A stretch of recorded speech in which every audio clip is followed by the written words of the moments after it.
안녕하세요. 오늘은 KT를 비롯해서 한국에 있는 통신 3사 투자에 대해서 어떻게 제가 생각을 하고 있는지 얘기를 해보도록 하겠습니다. 일단 2025년도 주가를 먼저 볼게요.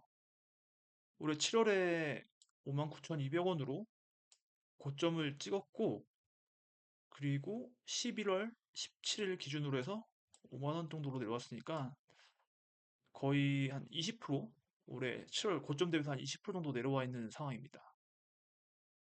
지금 정부 정책이 배당주 분리과세, 또 자사주 소각 등 여러 가지 사안이 있는 거로 있어서 관련된 주식들이 상승하는 걸로 봤을 때는 살짝 좀 아쉬운 성적이긴 해요. 올해 주가 흐름이 뭐 연초 대비해서는 올라갔지만 이후에 최소한도로 횡보를 하거나 올라가거나 이렇게 모습을 보여야 되는데 오히려 지금 많이 떨어져 가고 있는 상황이어서 왜 그런지 한번 차근히 살펴보도록 하겠습니다. 최근 5년간의 주가 흐름을 보면 2021년부터 24년도까지는 뭐 살짝 올라가긴 했지만 거의 횡보했다라고 좀 보는 게 맞을 것 같아요. 그런데 24년도부터 거의 이제 올라가기 시작을 해서 25년도 최고점에 이르기까지 거의 약 2배 가까이 상승을 했어요. 그리고 나서 7월 이후로부터 현재까지는 지금 하락 곡선을 그리고 있습니다. 통신 3사에 대한 5년치 주가 흐름인데요.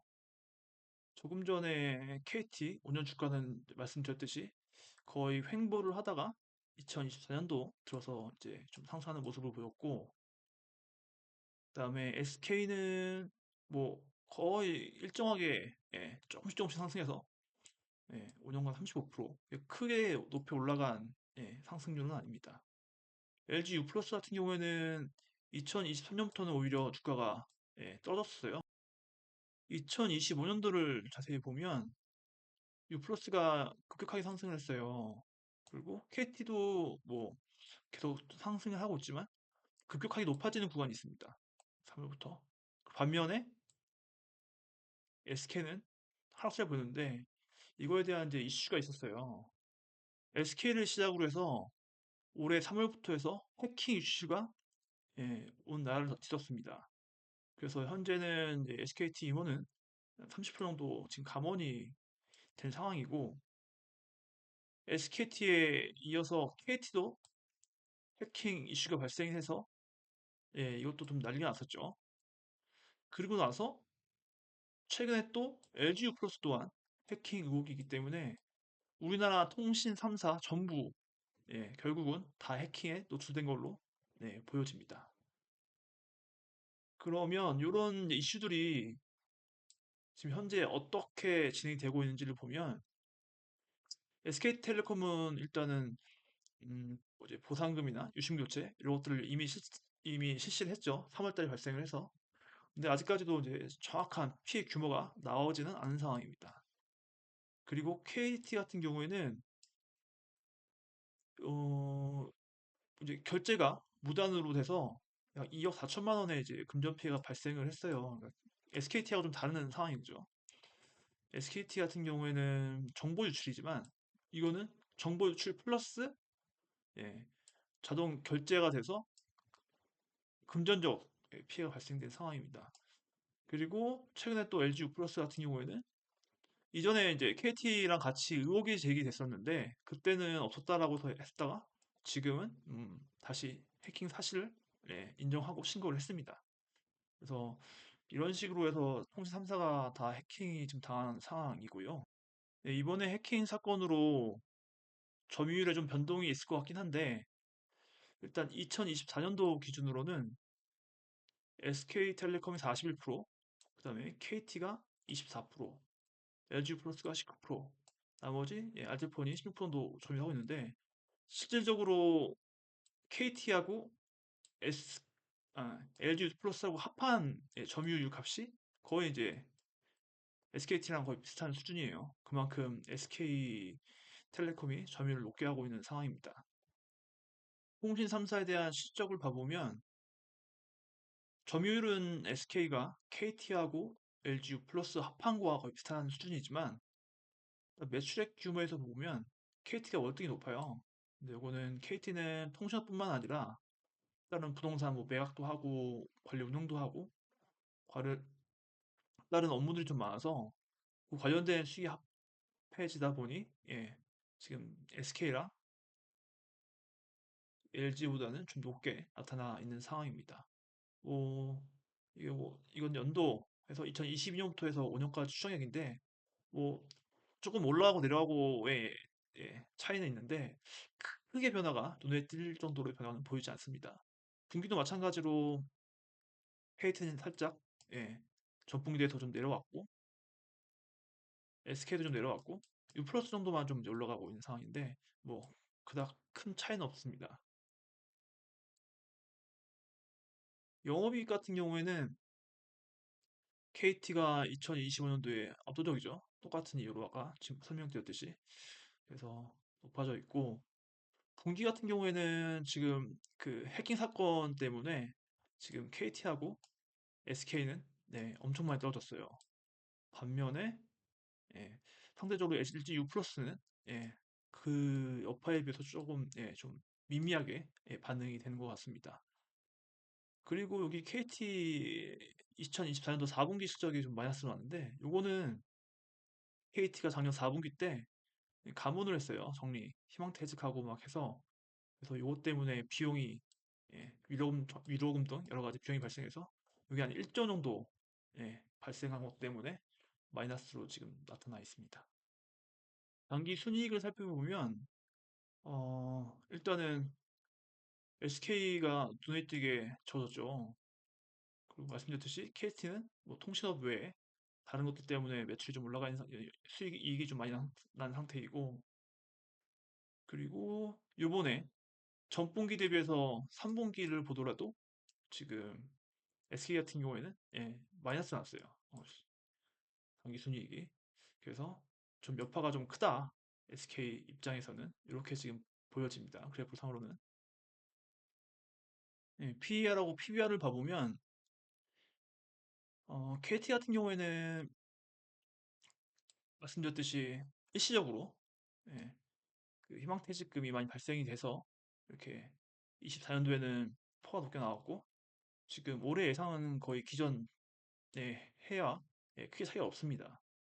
그리고 SK텔레콤 같은 경우에는 실적이 이제 엄청 안 좋게 나왔는데 그거에 대비해서는 주가에 빠진 게 좀 덜 하락했다라고 보여져서 일단은 예, 퍼가 좀 높게 나온 상황이고 PBR을 보면 뭐 지금 SK텔레콤을 제외하고 나머지 두 개 회사는 아직도 PBR이 1이 안 됩니다. 0.8에도 아직 못 미치고 있는 상황이고 SK 같은 경우에는 이제 거의 1에 이르고 있어서 아직도 지금 통신 3사는 PBR 면에서는 좀 강점이 있다라고 보여집니다. 배당의 경우는 KT를 제외하고 나머지 두 회사는 배당률이 다 6%를 다 넘어가요. 그래서 상당히 좋은 배당률을 보이고 있습니다.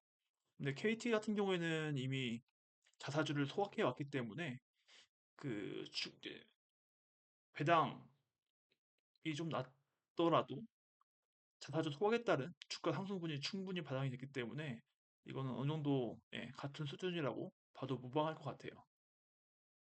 그리고 배당 성향을 보면 되게 좋아요. 지금 다 60%를 넘고 있습니다. 2024년 기준. 근데 지금 각 회사에서 발표한 앞으로의 계획이나 정책을 보더라도 배당 성향이 현재 24년도 대비해서 더 떨어지지는 않을 것 같아요. 그래서 최소한 60% 정도, 60% 정도는 유지가 될 것 같다라고 전망이 됩니다. 3사에 대한 3분기 IR 자료가 다 발표가 돼가지고 이거 좀 간단히 보고 가겠습니다. 일단 KT 같은 경우에는 해킹 사태에 대한 이제 대응을 어떻게 하고 있는지에 대해서 나와 있고요. 그래서 뭐 유심 조치하고 배상 주고 하고 재발 방지 조치도 취해서 뭐 향후 5년간 1조 원을 캐페스 투자를 한다라고 지금 발표를 하고 있습니다. 그리고 3분기 배당 11월 20일로 예정되어 있고 배당금은 600원으로 전분기랑 같이 마치 600원 책정돼서 지급된다고 하네요. 그리고 주주 환원 정책을 보면 4년간 1조 원 규모의 추가로 자사주 매입이나 소각을 한다라고 하니까 연간 약 2,500억 원 어치가 될 것 같아요. 그래서 KT 같은 경우에는 이미 2024년도에도 2,500억 원의 자사주 매입하고 매각 소각을 해서 예, 계속 그 정부 정책이 지금 진행되고 있는 이전부터 계속 실시를 해왔고 왔어요. 그래서 2024년뿐만 아니라 23년에도 마찬가지로 자사주 소각을 했었고 배당금 연 2천억까지 했었고 2023년에도 마찬가지로 주주 환원 정책을 피고 있는 상황입니다. 자사주 3천억을 매입을 하고 1천억 원 소각을 계속 추진하고 있는 기업이라서 이때부터 해서 계속 추진해왔기 때문에 이번에 특별히 정부가 진행을 하는 거에 있어서도 부담을 느끼지 않았을 것으로 예상이 됩니다. KT의 지난 2분기까지의 배당금하고 배당률 나온 자료인데 22년, 23년까지는 연배당이었어요. 그러다가 24년부터 분기 배당을 실시를 하고 예, 작년에는 5.5% 배당률을 나왔습니다. 근데 올해는 주가가 많이 상승을 했어가지고 5% 달성하기는 쉽지는 않아 보여요. 예. 그리고 지금 이제 계속 600원씩 올해 계속 600원을 배당했는데 그리고 11월 달 3분기 배당도 600원으로 예정이 됐다라고 말씀드렸고 그래서 만약에 4분기까지 해서 600원 계속해서 그러면 1년에 1,800원을 배당한다라고 하면 5% 배당을 찍기 위해서는 주가가 48,000원 정도가 나와야지 예, 5%가 나와요. 근데 현재 주가가 지금 5만 원 왔다 갔다 하는데 뭐 여러 가지 기준이 있지만 이 배당률 5%도 배당주에서는 무시를 못하는 요인이기 때문에 저는 이제 개인적으로 KT의 주가가 지지선 48,000원 정도로 예상을 하고 있어요. 그래서 아마 48,000원 밑으로 떨어진다라고 하면 예, 좀 추가 매수를 진행할 예정입니다.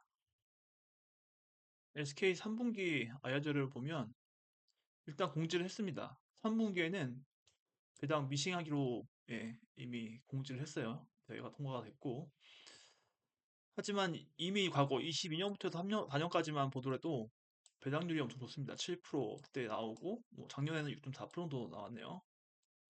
그리고 주주 환원 규모도 당기순이익의 50% 이상을 한다라고 해서 이제 공지를 했습니다. 그래서 이건 향후 좀 지켜봐야 될 것 같고 근데 뭐 아이언젤에 따로 해킹 관련된 내용들은 안 들어가 있어요. 일부러 내용을 피하려고 하는 것도 있고 어느 정도에서 뭐 가닥이 잡혀서 원래 나온 것도 있으니까 네, 일부러 안 넣은 것 같습니다. 그리고 당기순이익 같은 경우에는 위에 보면 지금 당기순이익 50% 이상 음, 주주 환원을 한다고 했으니 계산을 해보면 25년 기준해서 지금 약 4천억 원 정도 당기순이익이 예상이 되는데 50%니까 최소한 2천억 이상은 할 걸로 보입니다. LG U 플러스 3분기 아이아자를 보면 뭐 별 특이 사항은 없고 여기도 마찬가지로 작년 3분기 대비해서 올해 3분기에 실제적으로 영업이익이 증가했는데 KT와 마찬가지로 희망퇴직에 따른 그 위로금 발생이 있어서 요만큼을 지금 뭐 영업이익에서 빠지게 되니까 일단 좀 감소한 상태입니다. 그리고 주주 환원 정책은 좀 비슷해요. 앞에 두 개의 회사하고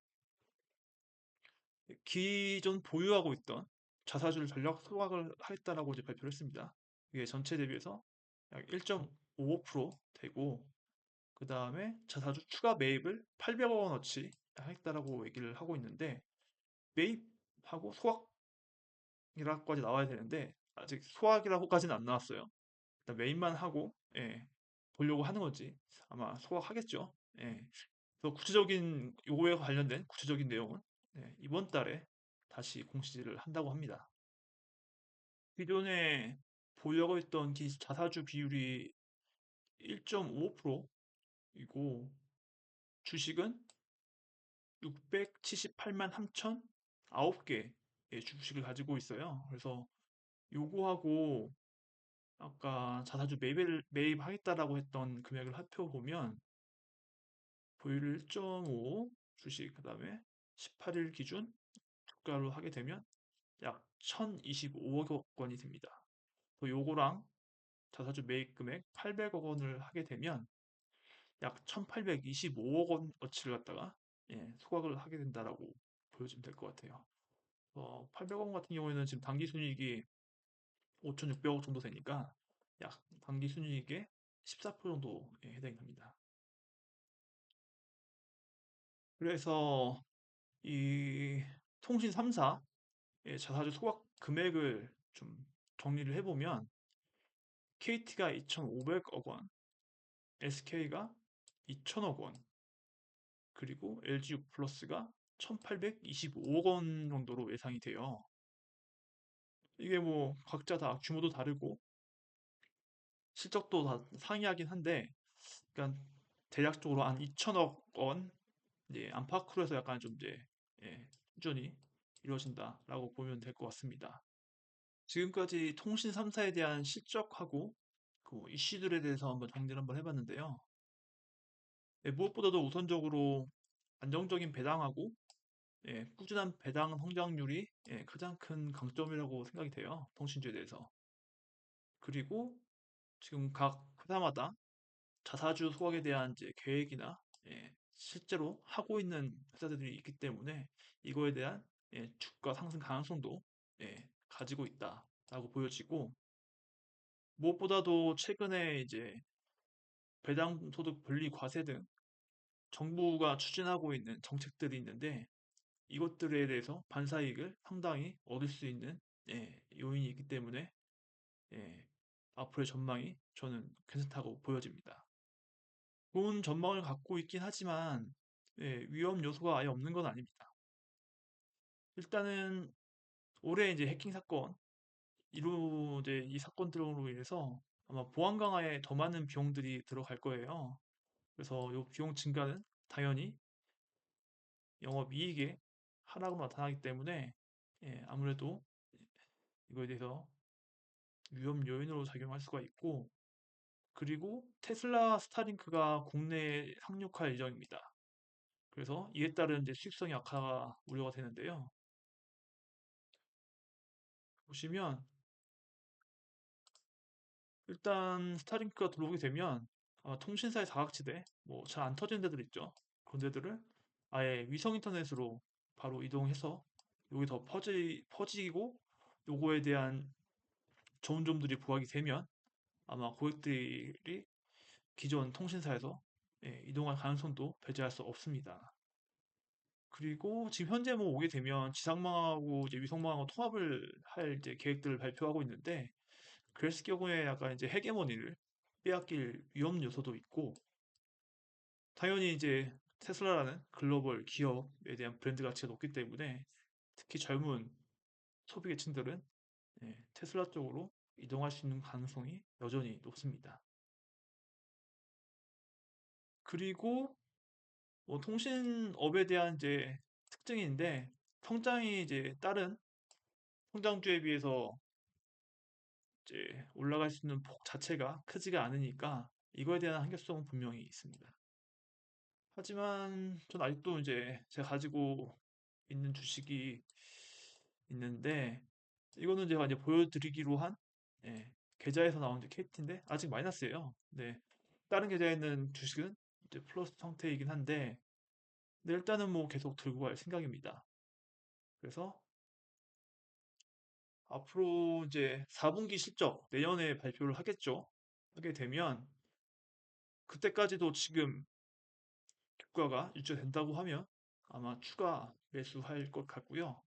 그리고 아까 잠깐 말씀드리긴 했는데 주가가 48,000원 정도까지도 밀린다고 하면 아마 이제 배당이 이제 5% 가능 선이기 때문에 추가적으로 매수를 진행하려고 생각하고 있습니다. 오늘 여기까지 하겠습니다. 감사합니다.